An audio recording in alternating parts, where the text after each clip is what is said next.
안녕하세요. 오늘도 삶의 이야기에 귀 기울여 주시는 여러분께 감사드립니다.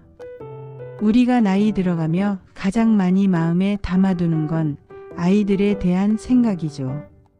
기쁨과 슬픔, 기대와 실망, 그리고 말하지 못한 마음들. 오늘은 긴 세월 동안 마음속에 큰 상처를 안고 지내던 한 어머니의 사연입니다. 10년 동안 연락이 끊긴 아들. 떠난 이유도 돌아오지 않는 이유도 알 수 없었던 세월. 그런데 어느 겨울 주름진 손에 쥐어진 한 통의 편지. 그 안에는 그녀가 알지 못했던 충격적인 진실이 담겨 있었습니다. 오늘 이야기는 조금 길고 마음에 남는 울림이 큰 사연입니다. 천천히 함께 걸어가 보시죠. 저는 올해 66이 된 김영숙이라고 합니다. 제게는 하나뿐인 아들 민수가 있습니다. 아들은 30이 되던 해에 집을 나갔습니다. 정확히 말하면 저와 크게 다투고 한 번 문을 쾅 닫고 나간 뒤로 단 한 번도 돌아오지 않았습니다. 지금은 10살이 된 손주가 있다는 사실만 SNS 프로필 사진을 통해 우연히 알았을 뿐입니다.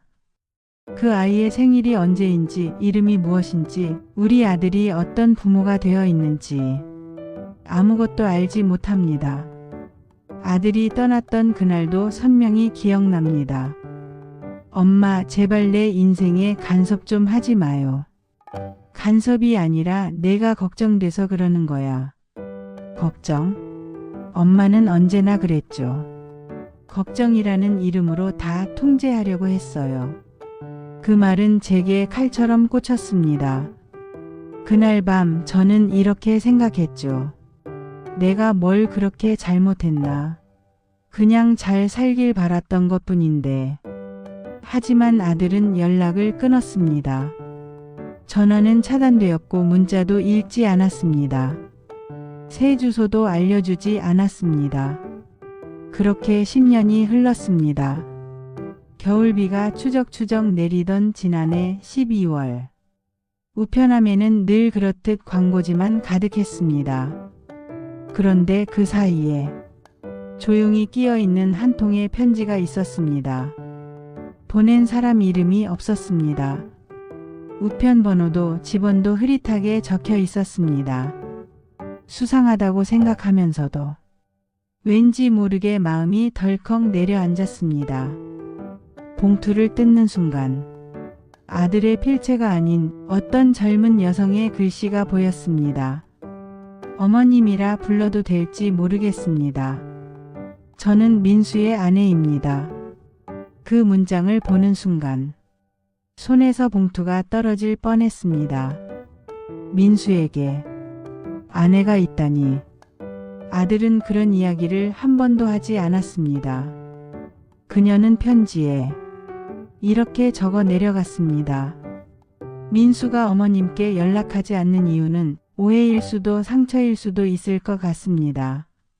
하지만 지금은 어머님께 꼭 드려야 할 말이 있어. 이렇게 용기 내었습니다. 그녀는 편지를 조심스럽게 끝맺었습니다. 민수의 마음속 깊은 이야기를 어머님께 전하고 싶습니다. 한 번만 만나주실 수 있을까요? 저는 그 편지를 1시간 동안 붙들고 울기만 했습니다. 약속 장소는 조용한 카페였습니다. 하얀 코트를 입은 젊은 여성이 눈을 몇 번이나 깜빡이며 저에게 인사했습니다.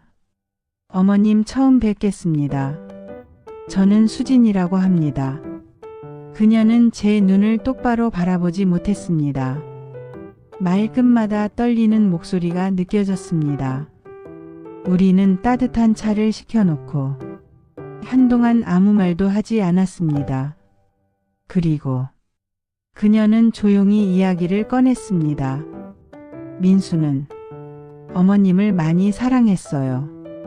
그 말에 저는 코웃음을 쳤습니다. 사랑? 그럼 왜 10년이나 연락을 끊었죠? 수진 씨는 입술을 깨물었습니다. 그리고 아주 느리게 말을 이었습니다. 어머님이 민수에게 하신 말들. 그게 민수에게는 함부로 말할 수 없는 상처였어요. 저는 얼어붙었습니다. 내가 무슨 말을 했다고? 그녀는 핸드폰을 꺼냈습니다. 그리고 오래전 저장해둔 민수의 음성 메모를 들려줬습니다. 엄마는 always 내가 부족하다고 말해. 내가 뭔가를 이루기 전엔 인정해주지 않아. 난 평생 집착의 대상이었지 자식이 아니라. 저는 말문이 막혔습니다. 내가 그런 말을 했다고? 어떻게 내가? 수진 씨가 조심스레 제 손을 잡았습니다. 어머님이 그런 의도로 말씀하신 건 아니었다는 걸. 저도 알아요. 민수도 알아요. 잠시 침묵이 흘렀습니다. 그리고 수진 씨가 아주 작은 목소리로 말했습니다. 민수가 지금 많이 힘들어요. 그 순간 저는 그녀가 왜 10년 만에 편지를 보냈는지 몸서리치게 깨달았습니다.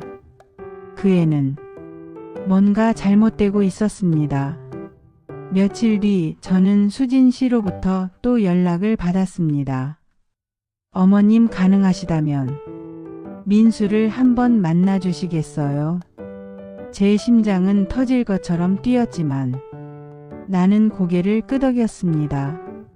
우리가 만난 곳은 아주 조용한 상담센터 건물 뒤편에 있는 작은 공원 벤치였습니다. 그리고 그곳에서 저는 10년 동안 보지 못했던 아들을 보았습니다. 민수는 제가 기억하던 모습보다 훨씬 야위어 있었습니다. 눈 밑에는 깊은 그림자, 손은 떨리고 있었고 숨소리마저 불규칙했습니다. 저는 그 자리에서 말을 잃었습니다. 아들은 한참 동안 저를 보지도 못한 채 바닥만 바라보다가 드디어 입을 떼었습니다. 엄마, 미안해. 첫 마디가 그거였습니다. 제 눈에 눈물이 고였습니다. 왜 그랬어, 민수야? 왜 10년 동안 한 번도 연락하지 않아서? 아들은 고개를 저었습니다. 엄마가 싫어서가 아니었어. 그냥 엄마가 나한테 실망하는 얼굴을 또 보고 싶지 않았어. 그 후 아들은 10년 동안의 이야기를 천천히 끊어질 듯한 목소리로 털어놓았습니다. 직장을 옮겨 다니며 실패한 일, 결혼 준비할 때 돈이 모자랐던 일, 첫 아이가 태어나고도 제게 알리지 못했던 일, 그리고 가장 충격적인 이야기. 엄마, 나 우울증 치료받고 있어. 그 말은 비수처럼 박혔습니다. 아들은 이어서 말했습니다. 엄마는 항상 말했어. 내가 똑바로 해야 한다고. 남들만큼은 해야 한다고. 근데 나는 그 말을 들을 때마다 숨이 막혔어. 저는 숨을 삼켰습니다. 그 말들이 그때는 그냥 격려였는데 아들에게는 평생을 짓누르는 무게였다는 걸 저는 그 나이 먹고서야 알았습니다. 대화를 나눈 뒤 민수는 저를 조심스럽게 바라봤습니다. 엄마, 나 자신이 너무 부끄러웠어. 저는 손을 뻗었습니다. 아니다. 내가 잘못했다. 정말 잘못했다. 민수는 고개를 흔들었습니다. 엄마 때문에 그런 게 아니야. 엄마가 나한테 준 사랑도 나 알아. 그 말에 저는 또 울었습니다. 그동안 왜 아무 말도 안 했어? 민수는 조용히 웃었습니다. 엄마가 너무 보고 싶은데 막상 전화하려고 하면 숨이 막혀서 겁이 났어. 우리는 그 자리에서 한참 동안 아무 말 없이 앉아 있었습니다. 10년의 시간, 말하지 못한 오해, 서로를 다치게 했던 말들, 모든 것이 그 벤치 위에서 천천히 녹아내렸습니다. 그날 이후 저는 매주 민수를 만났습니다. 우리는 함께 산책을 했고 조용히 차를 마셨고 아주 작은 이야기부터 천천히 다시 쌓아갔습니다. 어느 날 민수가 말했습니다. 엄마, 나 엄마한테 부탁 하나 해도 돼? 그럼 뭔데? 우리 애를 엄마가 좀 봐줬으면 좋겠어. 주말에만이라도. 저는 눈물이 복받쳐서 말을 잇지 못했습니다. 손주를 만났던 그날 아이의 손이 제 손을 잡았을 때 10년 동안 얼어있던 제 마음도 따뜻하게 녹아내렸습니다. 이제는 아들의 집에 가면 손주가 달려와 안깁니다. 민수도 가끔은 제게 기대어 웃습니다. 10년의 공백은 다시는 돌아오지 않지만 그 시간 동안 멈춰버렸던 마음은 이제야 다시 움직이기 시작했습니다. 저는 이제 압니다. 아이에게 상처는 큰 말보다 작은 말에서 비롯된다는 걸. 그리고 사랑은 이해를 통해 완성된다는 걸. 오늘 제 이야기를 들어주셔서 고맙습니다. 여러분의 마음에도 작은 화해와 따뜻함이 스며들길 바랍니다.